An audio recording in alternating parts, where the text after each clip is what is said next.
In this video, I'm going to show you how to customize the headings and subheadings of your Canva docs. So to change the subheadings, which are currently set to Canva Sans font and 16 pixel font size, this is the default subheading. To customize it, let's say we want it to be a different font and a different font size, then just click on the font. Make sure you also select the text that contains this subheading. Then choose the font that you want this to be the subheading, and then click on font.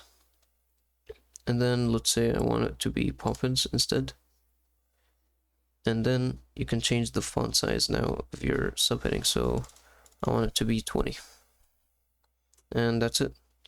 Now, I know that you can't see that this is selected as a subheading, but if you select it and then click on the font again, click on it and then click it again, and now you'll see that subheading over here. If you click on these three dots, you'll see Poppins 20.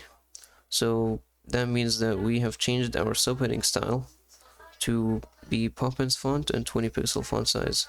So now you can apply this subheading anywhere. So maybe this heading, you can just click on this, and there we go. We applied the same subheading as it is over here. And if you want to customize the heading, you can do the same thing. So maybe I want this to be a heading. Currently it's set to Canva Sans 32. So we can just select it and then change the font size or font. Let's say League Spartan. And then over here, maybe I want it to be 50.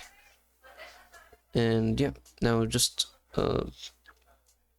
you can just leave it like that. If you select it and deselect it and select it again, you'll see that now it's selected. And when you see these text styles over here and click on these three dots, you'll see League Spartan 50. And that's how you can customize your headings and subheadings in Canva docs. If you found this video helpful, please don't forget to like and subscribe.